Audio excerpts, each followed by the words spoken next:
এই মোরগটা আজকে কাটবো, মানে আমরা নিজে কাটবো না, বড় হয়ে গেছে তো এখানে ওখানে চলে যায়, তো লোকে ধরে খেয়ে নেবে, লোকের নজর লেগে গেছে। তো আজকে ধরবো। আর একটা আছে এরকম বাইরে ঘুরছে, এটাকে আজকে ধরে রান্না হবে, রবিবার আজকে। মাংসটা কেটে নিয়েছে, দেখো কত চর্বি হয়ে গেছে। মাংসটা এবার ধুয়ে নেব।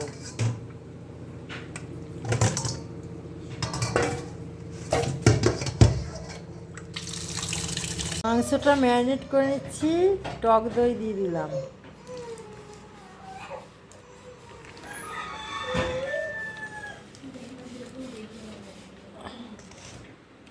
আর দিয়ে দিলাম আদা রসুন জিরে ধনের পেস্ট,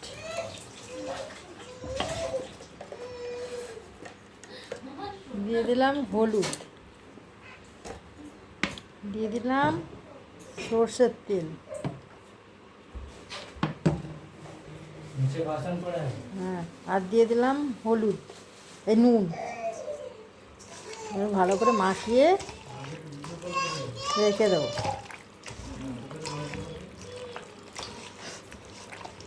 ভালো করে মাখিয়ে রেখে দিচ্ছি। ভালো করে মাখিয়ে এত সুন্দর মাখা হবে,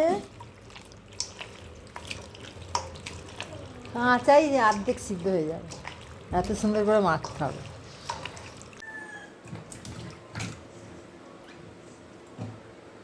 আলুটা ভেজে নিচ্ছি।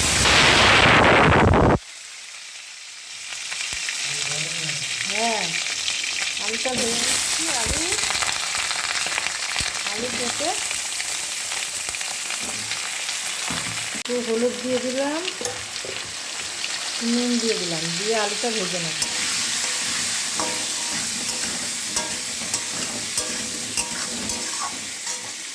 আলু কৌটোটা ভাজা হয়ে গেছে, তুলে নেব। ওই কড়াতেই আলু ভাজা করা একটু তেল দিয়ে দিলাম, গোটা গরম মশলা, একটা শুকনো লঙ্কা আর তেজপাতা দিয়ে দিলাম।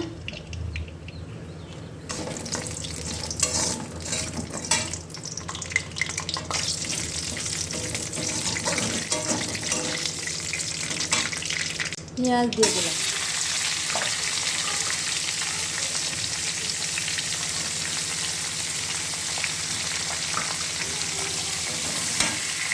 পেঁয়াজটা ভাজা হয়ে গেছে, টমেটোটা দিয়ে দিচ্ছি।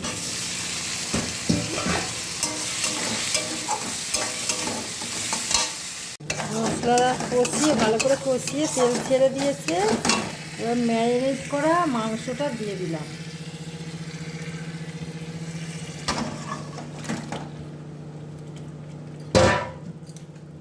নাড়ব।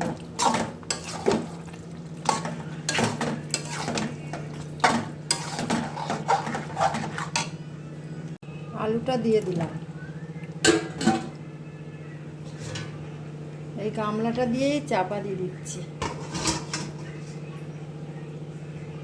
দিয়ে নাড়িয়ে দিচ্ছি ভালো করে।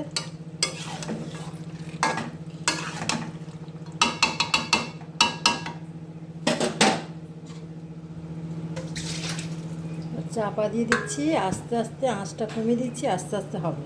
মাংস সিদ্ধ হয়ে গেছে, তেল ছেড়ে দিয়েছে, পেঁপে দিয়েছি, টক দই দিয়েছি, তো ম্যারিনেট করে রেখেছিলাম, সিদ্ধ হয়ে গেছে। এবারে ম্যারিনেট করা বাটি ধোয়া জলটা দিয়ে দিচ্ছি।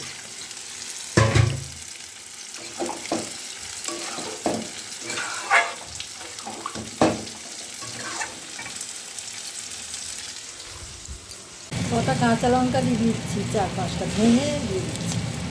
কাঁচা লঙ্কার ঝাল দিয়েছি তো, যদি ঝাল না হয় তাহলে গোটা দিয়ে দিলাম, কারো ঝালের দরকার হলে তাহলে কাঁচা লঙ্কা খাবে।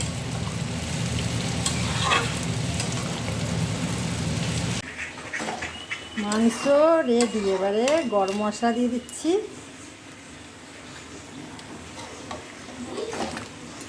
রেডি আমার প্রেসার কুকার ছাড়া চিকেন বাড়ির পোষা মুরগির মাংস। কেমন হয়েছে আমার এই রেসিপিটা তোমরা কমেন্ট করে জানাও, আর ভালো লাগলে আমার চ্যানেলটাকে সাবস্ক্রাইব করে নেবে। টাটা, বাই বাই, আবার দেখা হচ্ছে আর একটা নতুন রেসিপির সাথে।